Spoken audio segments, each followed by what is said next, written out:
اعوذ باللہ من الشیطان الرجیم، بسم اللہ الرحمن الرحیم۔ السلام علیکم رحمۃ اللہ وبرکاتہ۔ آج ہم سورہ بقرہ کا ترجمہ، تفسیر اور خلاصہ بیان کریں گے۔ جیسے کہ کل بھی ہم نے 3 صورتوں کا ترجمہ، تفسیر اور خلاصہ بیان کرا تھا، جس میں ارشاد ربانی ہو رہا تھا کہ ہم نے دی تمہیں کتاب اور ہدایت، جس میں ہدایت بھی ہے اور فرقان، جو حق اور باطل کے درمیان بہتر فیصلہ کرنے والی، تاکہ تم پرہیزگار بنو۔ آگے ارشاد ربانی ہے، وَإِذْ قَالَ مُوسَىٰ لِقَوْمِهِ يَا قَوْمِ إِنَّكُمْ ظَلَمْتُمْ أَنفُسَكُمْ بِاتَّخَذْتُمُ الْعِجْلَ فَتُوبُوا عَلَيْهِ بَارِئَكُمْ فَاقْتُلُوا أَنفُسَكُمْ ذَٰلِكُمْ خَيْرٌ لَكُمْ عِندَ بَارِئَكُمْ فَتَابَ عَلَيْكُمْ إِنَّهُ هُوَ التَّوَّابُ الرَّحِيمُ۔ جب کہا موسیٰ نے اپنی قوم سے، اے میری قوم، بے شک تم نے نقصان کیا بچڑے کی اپنے لیے تجویز سے، اب توبہ کرو اپنے پیدا کرنے والے کی طرف اور قتل کر ڈالو اپنے اپنے لوگوں کو، یہ بہتر ہے تمہارے لیے تمہارے خالق کے نزدیک، پھر متوجہ ہوا تم پر، بے شک وہی ہے توبہ قبول کرنے والا، نہایت مہربان۔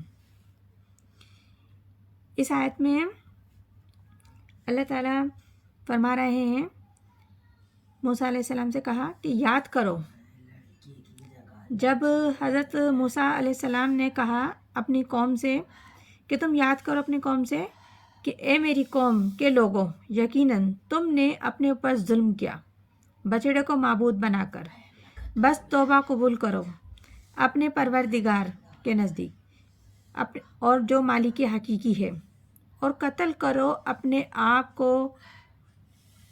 یہ چیز توریت میں تفصیل سے آئی ہے، قرآن میں نہیں آئی۔ بہت سے واقعات توریت میں تفصیل سے آئے ہیں، قرآن میں ان کا ذکر ہے اور اشارہ ہے۔ اس کی تفصیل کے لیے توریت سے رجوع کرنا چاہیے۔ اس آیت کا صحیح مفہوم توریت سے واضح ہوگا کہ اپنے آپ کو قتل کرو۔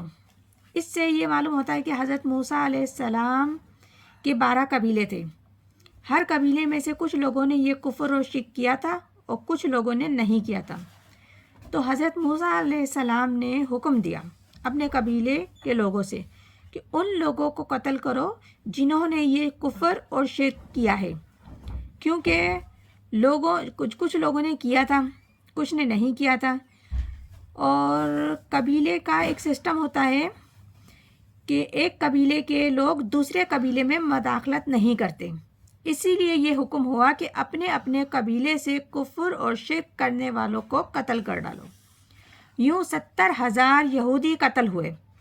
اب اس سے بڑی توبہ اور کیا ہوگی ان کی؟ نظریاتی ہونے کی ایک یہ دلیل ہے کہ جو بھی نظریے سے ہٹ گیا تو اسے قتل کر ڈالو۔ اگر ایسا نہیں کرتے ہو تو یہاں سے نظریہ اور سسٹم میں بگاڑ پیدا ہوتا ہے۔ جب حضرت موسیٰ علیہ السلام کی قوم مصر سے نکلی 6 لاکھ تھی، ہر قبیلے نے ٹوٹل 70,000 یہودی قتل کی اپنے ہاتھوں سے۔ یہی تمہارے لیے تمہارے رب کے نزدیک بہتر بات ہے۔ تو اللہ تعالیٰ نے توبہ قبول فرمائی ان کی، اور یقیناً وہ تو ہے ہی بہت بڑا توبہ قبول فرمانے والا۔ آگے ارشاد ربانی ہے، وَإِذْ قُلْتُمْ يَا مُوسَىٰ لَن نُّؤْمِنَ لَكَ حَتَّىٰ نَرَى اللَّهَ جَهْرَةً فَأَخَذَتْكُمُ الصَّاعِقَةُ وَأَنْتُمْ تَنظُرُونَ۔ اور جب ہم نے کہا اے موسیٰ، ہم ہرگز یقین نہ کریں گے جب تیرا دیکھ نہ لیں اللہ کو، پھر آ لیا تم کو بجلی کی کڑک نے اور تم دیکھ رہے تھے۔ یعنی کہ اس آیت میں فرمایا جا رہا ہے کہ اللہ تعالیٰ یاد دہانی کرا رہے ہیں کہ یاد کرو اے موسیٰ، جب تمہاری قوم نے تم سے کہا کہ اے موسیٰ، ہم تمہاری بات نہیں مانیں گے جب تک کہ ہم دیکھ نہیں لیں اللہ کو، کہ ہمیں کیا معلوم کہ اللہ نے آپ کو یہ کتاب دی ہے اور آپ لے کر آ گئے ہمارے سامنے۔ یہ تو پتھر کی تختیاں ہیں جس پہ کچھ لکھا ہوا ہے، کس نے لکھا ہمیں کیا معلوم۔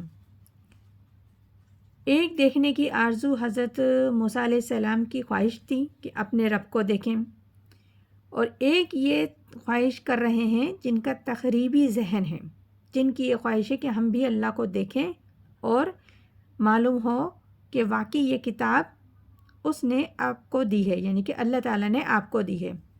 تو ایسے لوگوں کو آپ پکڑ لیا ایک بہت بڑی کڑک نے، یعنی کہ بجلی کی کڑک نے ان کو پکڑ لیا، اسی وقت سب کے سب لوگ مردہ ہو گئے۔